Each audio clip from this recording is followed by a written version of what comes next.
G'day, g'day, I'm Steamin STIX, your favourite mediocre musician, and I am not okay.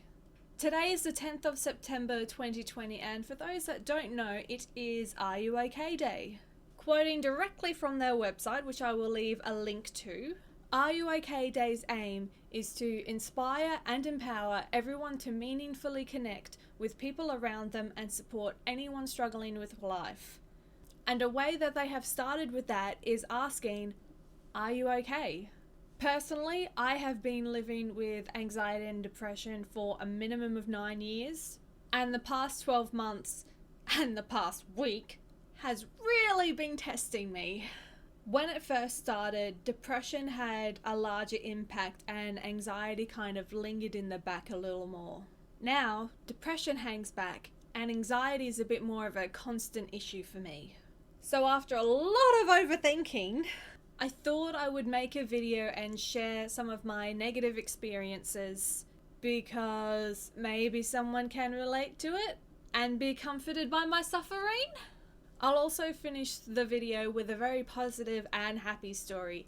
To this day, it is still my favorite high school memory. So however this video turns out, we're gonna end it on a good note. I have got 5 stories that I would like to share with you today. 3 of them are not so great moments from my life.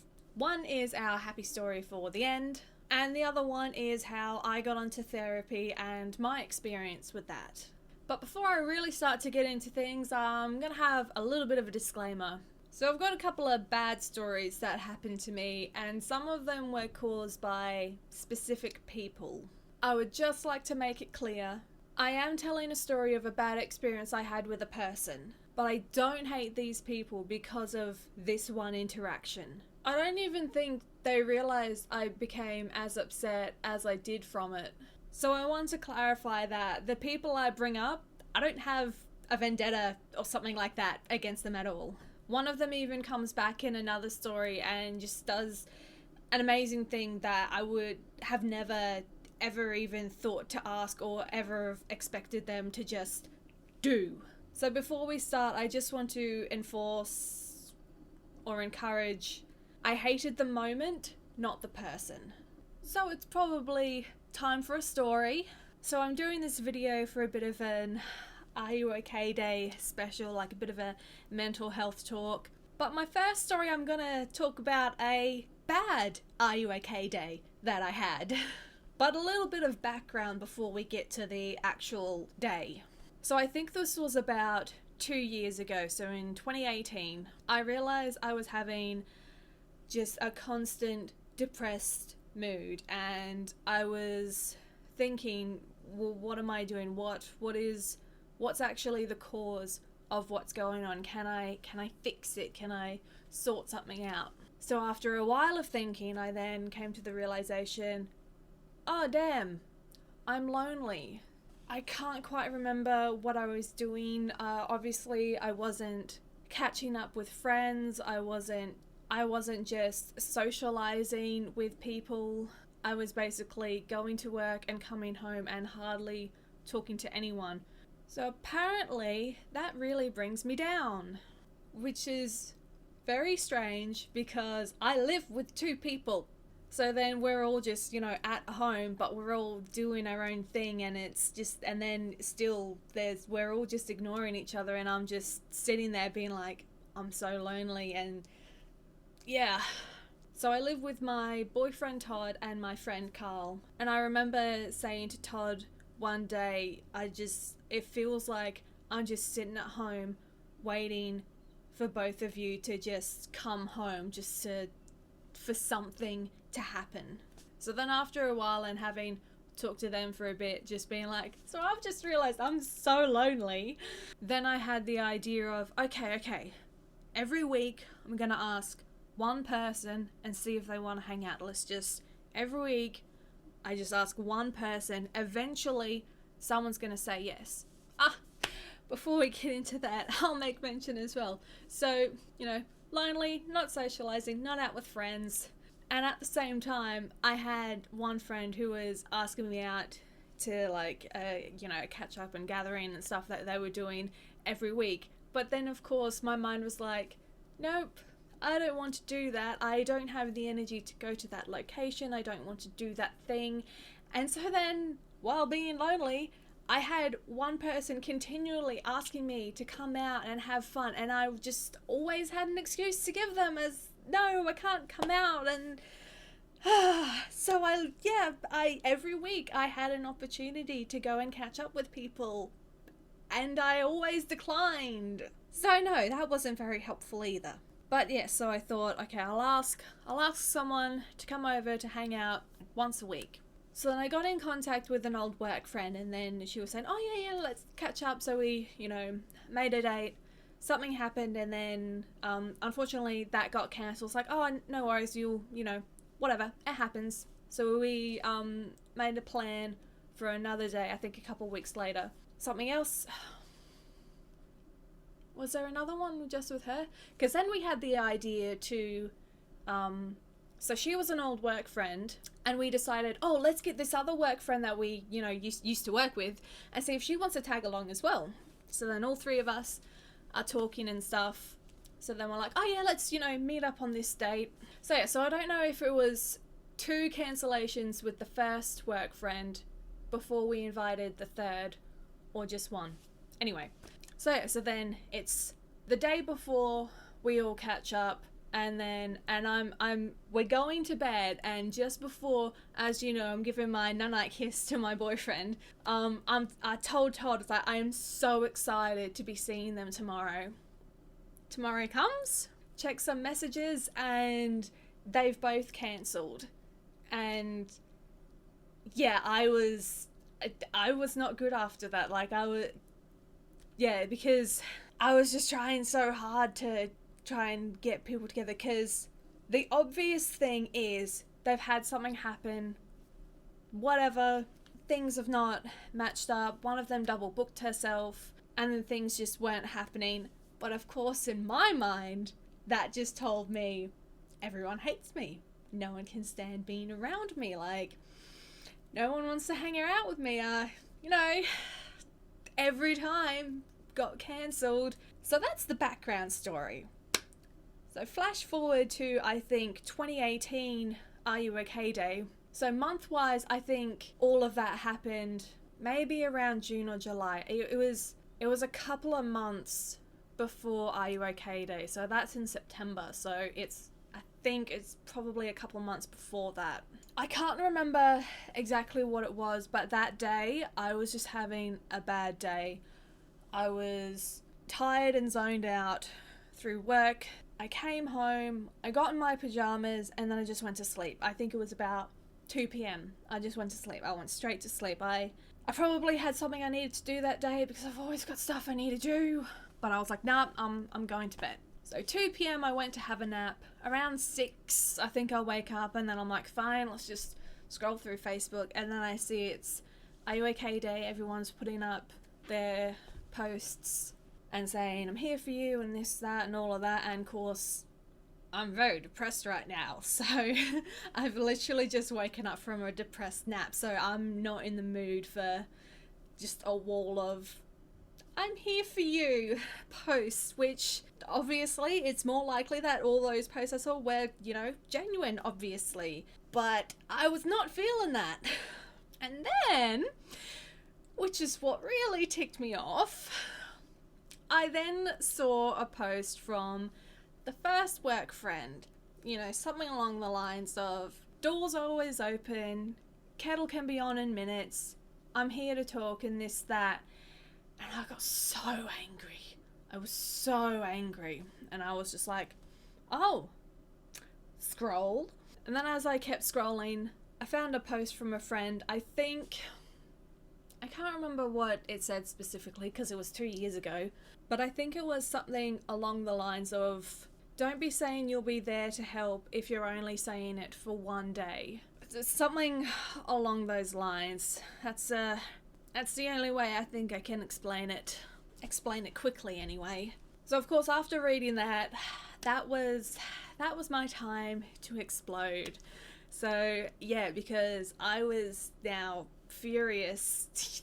Yep, furious about the post from my work friend saying, "Oh yeah, for you," and she showed me at least 2 or 3 times that she wasn't. So then yeah, I made my comment basically, yeah, quickly dot pointing that situation of, I figured out the root of my current depression is loneliness. I tried organising a catch up with a friend multiple times to always be cancelled on, and it's now been weeks or however long, and they've not even tried to get back in contact with me and organise a day. And you've just posted that I'm always here for you and this is that, but I know you're not, because you're not. Because I think the thing with that is, I'm not going to come to your doorstep on my hands and knees crying and begging and being like, help me, like, that's not how I do it. Like, and it's very likely that that's not how a good chunk of people are gonna ask for help, because it's more than likely we needed help a lot longer time ago. So that was my bad "are you okay" day. So obviously, in defense of the work friends, stuff just happened. Like, things got in the way, and although they might have also been excited to see me and hang out with me, just stuff just happened and then they couldn't. So obviously that's all it was. But because I was dealing with things, them having those mishaps and us not, catching up, that was a lot more heartbreaking to me. And then to see them putting up an "Are you okay" day post again, which I have experienced that you've not been able to, or felt like I was tossed aside or something, you've not helped me. So then putting a post saying, "I'm here for you," I know that's a lie. "Are you okay" day itself, and yes, the whole background and the meaning and the story that it arrived from, that's amazing. Like, from high school to now, I graduated high school end of 2012, and my knowledge and awareness of mental health from 2012 to now, it's amazing. Like, there's a lot more talk of it. I saw on the TV the other week, there was an "Are you okay" ad saying, "What do you say after asking, are you okay?" And I just thought it was amazing. Might be able to find the link of that and maybe like put that in the description too, so you can have a watch if you haven't seen it. But yeah, like, I thought that was a really good ad. And from what I've noticed, I think the best you can do is truly just listen. So let's just say someone you know is opening up to you and they're having such a hard time right now, but you just can't do anything. But if you can just listen and understand that things are hard for them, that is enough. I did not wear makeup today for this reason. And that is story number 1 complete. So story number 2 is my experience with therapy. So I would like to make mention, like, on some aspects, you get that self-doubt, or I don't know, that thought process of, you're not depressed enough, you're not sick enough, you're not bad enough, and all of that. So before we get into the story, I'll just make mention, I'm kind of aware that I have a bit of privilege with my depression and anxiety. I have a privilege because I do have friends and family that are actually very supportive and genuinely care about me. So obviously other people don't have that. So a lot of things of how I feel better and seeking action and things to help make me feel better is also to do with my friends and family also supporting me to do those things. I probably would not have gone to therapy or gone to seek out therapy if it wasn't for my mum. So without that secondary influence sort of thing, encouraging me to do something about it all. I don't know how better or worse I could be handling things, considering now it's been 9 years that I've kind of been dealing with everything. I also think I was very lucky with my doctors as well. I think I was very lucky to get a GP to listen and understand what I was going through. And now that doctor's kind of become my actual doctor, because he now just knows so much about me, both normal health and mental wise. My therapist is also really good. So just the fact that for me, also getting help, I've just found the right people straight off the bat. It would just be so much harder if that didn't just work for me perfectly the first time round.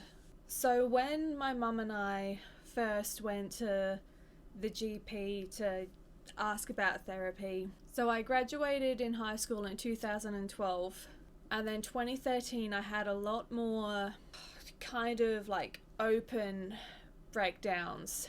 I started calling them breakdowns because I just kept breaking. I broke. Like in the early years, I don't think they were panic attacks, but I just broke down.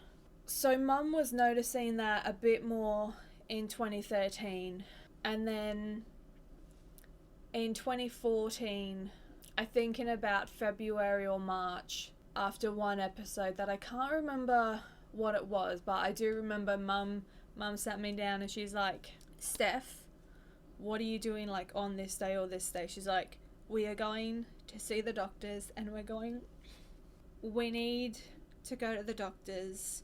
Something is wrong with you. We need to do something to help you. So I think the next day we then, went to the GP and everything. Mum wanted me to see a specific doctor for, I don't know, she just really wanted me to see like the one woman doctor that was there and all of that, because I think she thought it might be easier for me to talk to her and all of that. Yeah, we were waiting for about 2 hours, and then we were then like, look, just who's next available, and then we got my doctor. He wasn't my doctor at the time, and I'd never been seen by him before, but he was just great. So we sat in his office, and he's like, okay, so what can I help you with today? And then I just sat there, look at mum. And so mum starts off saying, look, she's been having a difficult time lately, mentally, and maybe, a bit of depression. I can't quite remember exactly what happened in that, but, then mum's kind of telling the doctor what's happening. And so he's like, okay. When did this all start? So it's about early 2014 that we're at the doctor's. So mum says it started around last year, meaning 2013. And I said, no, it started in 2011. So I had already hid it from mum for about 2 years. So I don't exactly know if that was like a shock for my mum, hearing that it was an extra 2 years longer than she thought it was going on for. And it started in 2011 because the workload from school from year 10 to year 11 was so intense for me. All of a sudden, classes that I was getting A's every term for, basically A's or B's, they were now like C's. Like I was just passing, and it didn't matter what I did, how hard I was working. Like in PE, I was writing down everything my teacher was saying and then reading over it every night, and I was still only just passing. So the school workload was a major impact for me and my downward spiral. But back to the doctor's office. So then I was having a chat with the doctor and my mum, and then the doctor asked, if my mum could step out for a bit so that I could just talk to him. I think, just to make sure that I'm not holding anything back, just in case, just in case mum could have been a lot more of the problems and all of that. So yeah, so then I was talking with him. Don't remember what was said, but I was just telling them how shit I felt constantly, how just everything was just bad. So he brings mum back in after we have a chat, and he's like, okay, I'm pretty sure you've got like depression and anxiety. This is our kind of starting form that we ask you to fill out, come back in about a week. Basically just like a survey thing, and just lots of questions on basically from 1 to 10, how stressed do you think you would be in this situation? From 1 to 10, how depressed and sad do you feel in all these situations? So took that home, I did that, and of course I'm basically 8 to 10s for everything that they want me to go through. And then after I finished it, mum's like, oh, is it okay if I look at it? I'm like, fine, whatever. And then my big sister asked if she could look at it. I'm like, yeah, fine, whatever. And then it was interesting because then she had a look at it, and then she was like, I didn't realize everything was just so much for you. Like she said something along those lines, because it was just from looking at the forms that I filled out, like just the highest level of like stressed and depressed, like at all times. And truly, like even now, like a lot lately now, like it's every day. I'm just so tense, like all the time. So then we see the doctor again to, let him see my forms and talk about that. And he's like, okay, yep, I definitely think you should get some therapy and, try and, talk about things to start with. So he gave me the contact information of a therapist that was close by me. So she's only like 10 minutes away, which was, also, just travel-wise a good thing. Because also, which what I didn't know, and I think this is very good information for you to know if you are looking to get therapy or think you might need to get therapy in Australia at least. With the Medicare card, you are actually allowed to have 10 free sessions of therapy a year. You need a referral or a doctor's note, from like a GP doctor, but then you can get 10 free sessions a year. And for me, because I wasn't dealing with it like that bad, when I started going to therapy, I actually was pretty good to only have 1 session a month. So I actually haven't paid for a therapy session, like ever, no, because I still haven't been able to get my 10 allocated free sessions. Obviously, some people need a lot more sessions, so then yes, you are going to have to pay for them. But I would highly recommend at least getting your free sessions worth. You might be lucky enough, like I was, getting good doctors straight away, and maybe with their guidance you can do well enough on your own for a while. But not having to financially worry about therapy sessions is definitely a huge factor and definitely helpful. So I go to my first therapy session after, calling the person up, booking and all of that, obviously. I didn't really say much my first session, but the little bits that I was talking, again, I don't remember much about that session, but she talked a bit and she just said so many on point things. She just said so many things that were relevant. And the biggest thing that I took away from that session is she said people with depression do a lot of shoulding. They say they should do this, they should do that, and all of this. They do what they think is expected of them. So because we think that's what we should be doing, it's not that we want to do them, we then don't do them, and then we get ourselves even more upset because we should be doing these, that's what's expected of us, and all of that. And And then that's when I had a light bulb moment, and I was just like, oh, children, marriage, maybe a relationship in general. Those are shoulds. So I really thought about that from that session, because I was in a relationship at that time. So if a relationship was then more of a should and not an I want sort of thing, I had to figure out what I was doing with this guy, because it's like, do I still really like him? Do I want a relationship in general?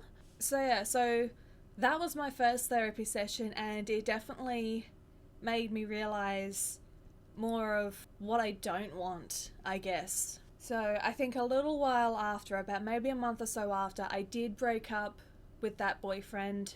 And now I do currently have a boyfriend. We've been together just over 3.5 years now, so I definitely want a relationship. Well, at least a relationship with him. So, and then my sister has just recently gotten married. She's been married for just over a year now. So with all the preparation for her wedding, it then, then was playing in my mind, and I'm just thinking, do I want to marry Todd? Do I want to get married in general? And then we've been talking about it a bit as well. And then so I have decided, and he has agreed. I told him, I don't think I care if we never get married, because I think I was also on the side of, I don't think I want to, but if he asks, I don't think I'll say no. So then I told him, look, I can be chill with never getting married, but I need a wedding. I need a great big party with friends and family celebrating our love for each other. That's what I need. I need a wedding. I can be content, I can be happy not being married, but I need a big 10-year anniversary party. That's what I need. And he's like, alright. And yeah, in regards to children, yeah, no, that's not a thing. Just looking at children purely on a financial perspective, I just can't do it. Like, there's just, I struggle to even having enough money for myself. Like, I can't look after another being. Like, it's just not gonna work. Which again, I think is another thing that works really well for Todd and I, because when I was with my ex-boyfriend, I then was thinking, oh, let me just picture us being married and having kids, and I would just cringe at the very thought of it. Like, I didn't want to think about it. And then with Todd, I think, strangely enough, quite early on, it was kind of brought up just about kids, and I'm like, I don't want any. He's like, I don't want them either. Let's not have them together. So again, it just works really well with me and Todd. And I have completely derailed from the therapy subject. But yes, my first session of therapy gave me a lot to think about, and yeah, made me try and realize a bit more of what I want to do and not just what feels to be expected. Because for me, when I've gone to therapy, I've only needed to have one session a month, and then I usually do about 5-ish months, and then I'm good for a while. Because then I think when things get hard, I just need a bit more guidance and a bit more direction.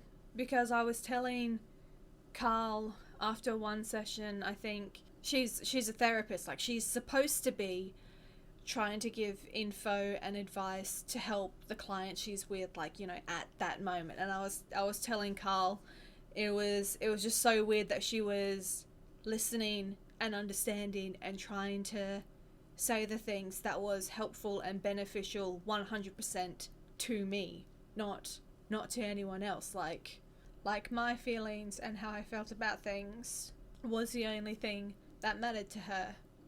And so every time, I've gone back to my doctor, because the 10 free sessions, you know, only last, you know, that kind of quote or whatever, referral only lasts for a year. So usually when I need to go back to therapy, I need to get another referral and everything. So yes, I've been going back to the same doctor, and then poor guy.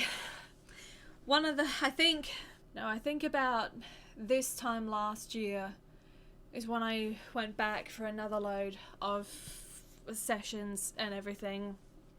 I think the last session I had was maybe around February. It's probably going to be a really good idea if I go back right about now, considering things. But yeah, like the last time I went and saw them, which was probably about this time last year, I came in for something else, and I was like, oh, you know, I also think I need to, you know, get more therapy sessions. And he's like, oh, okay, like, are you doing all right? And I just like started crying. He's like, I'm sorry. It's like, I'm sorry, I didn't mean to make you upset. I'm like, no, I just really need some therapy right now. He's like, yeah, of course. So yeah, so he felt bad because he accidentally made me cry, because my life is no. I'm very lucky that my therapy experience I think has done really well.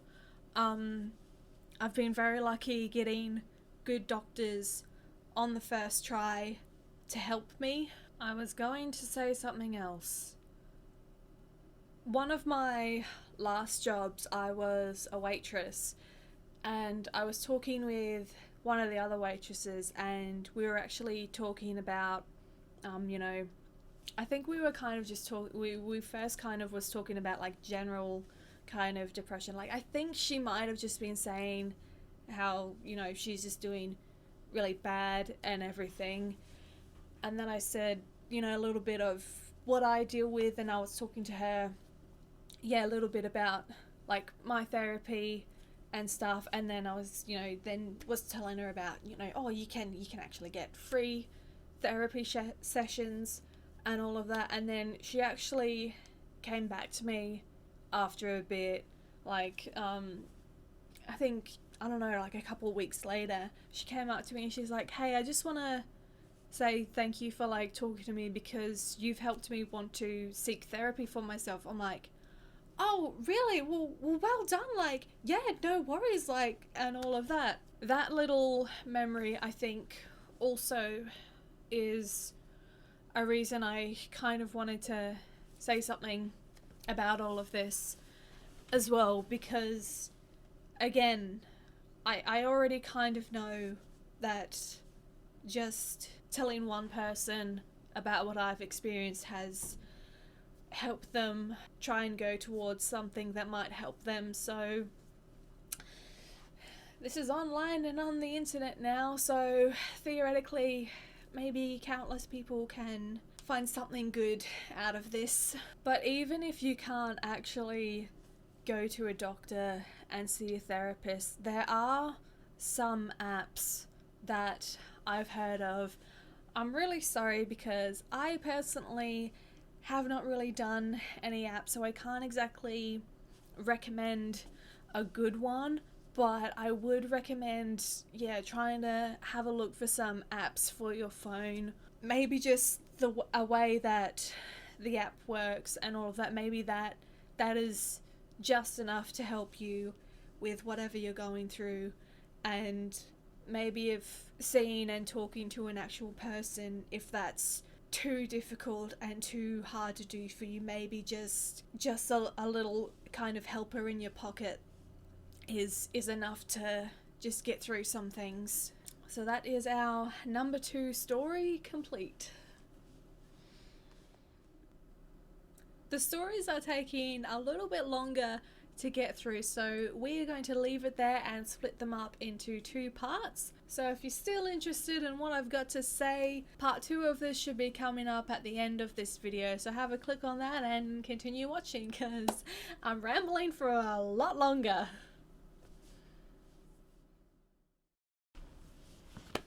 Alright, we are finally doing The Thing.